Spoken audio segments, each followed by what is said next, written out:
મિત્રો, આજે આપણે જોઈશું કચ્છનું એવું પવિત્ર અને ઐતિહાસિક સ્થળ હાબાઈ ડુંગર, જે કચ્છમાં આવેલું છે, જ્યાં રામદેવ પીર સાક્ષાત દર્શન આપ્યા હતા અને અહીં તેના પગલાં પણ છે. અહીં માનતા કરવાથી પુત્ર પ્રાપ્તિ થાય છે. તો ચાલો આપણે જોઈએ આ સ્થળ અને અહીંનો ઇતિહાસ પણ જાણીએ.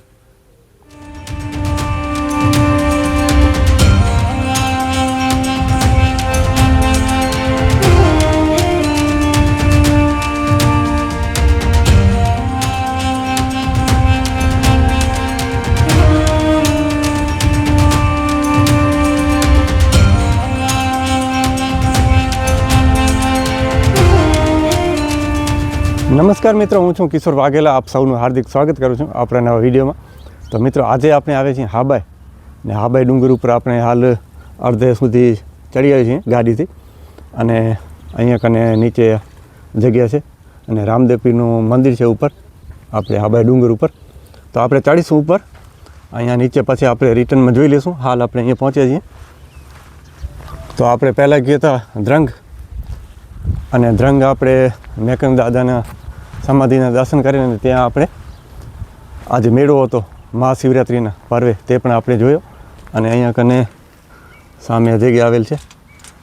અને અહીંયાથી પગથિયા, જો આપણે પગે ચડવું હોય તો પગથિયાની પણ સુવિધા છે.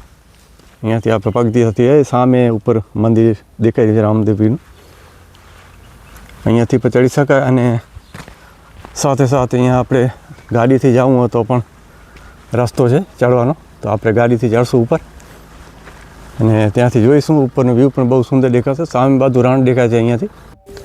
તો મિત્રો, હવે આપણે ચડીશું ઉપર. તો આપણે વાહન દ્વારા ઉપર ચડવું હોય તો અહીંયા સીસી રોડનો સરસ કામ કરેલું છે, પરંતુ ડુંગર વિસ્તાર છે, ડુંગર ઉપર આ રસ્તો છે, જેના કારણે બહુ ચાળી અને સ્લોપ ને વધારે છે, ને આંટી પણ બહુ ખતરનાક છે. તો રસ્તો બહુ ખતરનાક જેવો છે. તો અહીંયા વાહન તમે લઈ આવો તો બહુ ધ્યાનપૂર્વક હાંકવાનું, કારણ કે સામેથી પણ વાહન ક્યારે આવે કાંઈ નક્કી ન હોય. તમે જોઈ શકો છો અહીંયા બાઇક આવે છે સામે.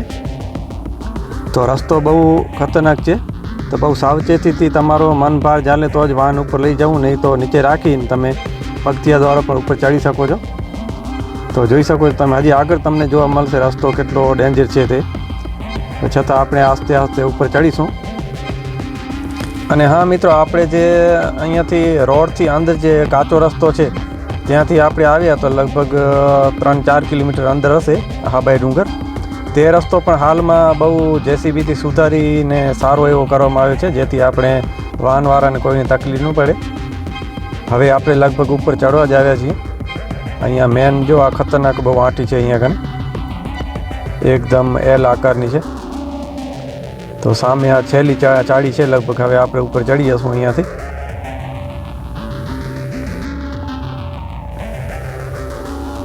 તો મિત્રો, હવે ફાઇનલી આપણે ઉપર ચડી આવ્યા છીએ. ને સામે જ તમે જોઈ શકો છો મંદિર અને તેનું છાપરું પણ અહીંયાથી દેખાઈ રહ્યું છે. અહીંયા સાઈડમાં પાર્કિંગ પણ છે, ગાડી રાખવી તો 4 વ્હીલ.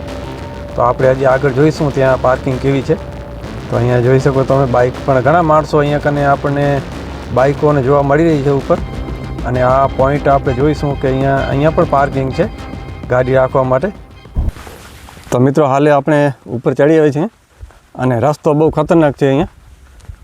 તમે 2 વ્હીલથી કે 4 વ્હીલથી આવો તો બહુ સાવધાનીપૂર્વક ઉપર ચડવાનું, નહીં તો નીચે જ ગાડી રાખીને ચડી આવવાનું.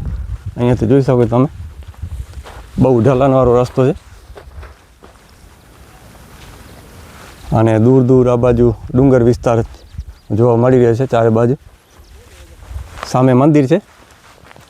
તો આપણે અહીંયા કને થોડોક જે આગળ ગાડી રાખી દીધી છે અહીંયા પાર્કિંગમાં. અને હવે જઈશું આપણે ઉપર, કરીશું દર્શન અને ઉપરથી વ્યૂ સામેનો જોઈશું કેવું દેખાય છે. બહુ સારી જગ્યાએ, જેને કહેવાય કે ઐતિહાસિક એવી રામદેવ પીરની જગ્યા અહીંયા આવેલ છે. તો ચાલો જોઈએ. ધજા દેખી ધણી સાંભળે, દેવર દેખી દુઃખ જાય, દર્શન કરતા રામા પીરના પડના પાપ મટી જાય. તો મિત્રો, કચ્છમાં હાબો ડુંગર એટલે કે હાબાઈ ટેકરી, આ ડુંગરની એક હારમાળા આવેલી છે. આ ટેકરી ઉપર નવખંડના રાજા નકળંક નેજાધારી એવા પીર શ્રી રામદેવજી મહારાજનું ભવ્ય સ્થાન આવેલું છે. આ સ્થાન સંત શ્રી મેકરણ દાદાના હયાત હતા ત્યારથી છે અને સંત શ્રી મેકરણ દાદા પણ દર બીજના દર્શન કરવા અહીં આવતા હતા. આ સ્થાનની સ્થાપનાના ઢોરી ગામના પર્વત મેઘવાર પબો રખિયા તરીકે ઓળખાય છે એ કરેલી છે.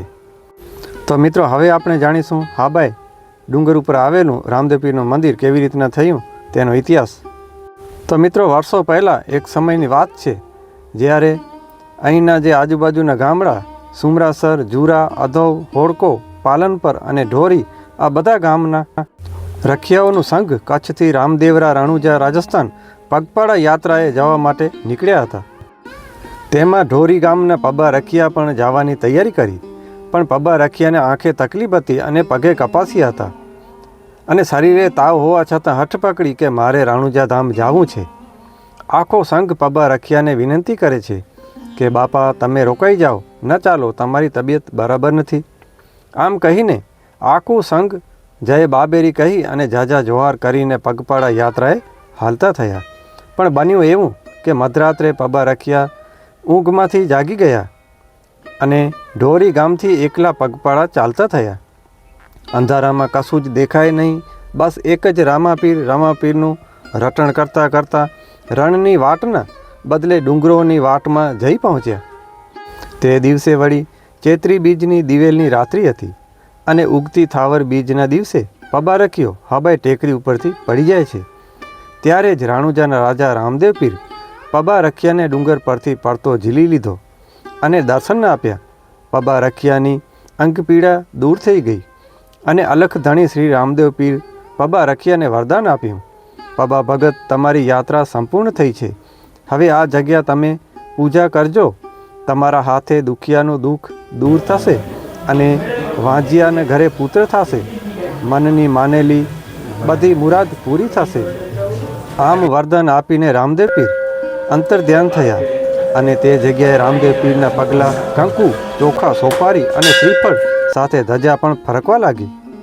ત્યારથી હાબાઈ ટેકરી ધર્મસ્થળ બન્યું અને કચ્છથી ગયેલા અન્ય રખિયાઓના સંઘને પબા રખિયો રાણુજા રામદેવરામાં મળ્યો. રામદેવ પીરે ભક્તિની શક્તિનું પ્રમાણ આપ્યું. તો મિત્રો આજે આપણે કચ્છનું એવું ઐતિહાસિક, ચમત્કારિક અને જોવાલાયક સ્થળ બાબા રામદેવ પીરનું મંદિર હાબાઈ ડુંગર ઉપર આપણે જોયું અને તેનો ઇતિહાસ પણ જાણ્યો. તો વિડીયો કેવો લાગ્યો તે કમેન્ટમાં અવશ્ય લખી જણાવજો. જય બાબારી, જય રામદેવ પીર બાબા.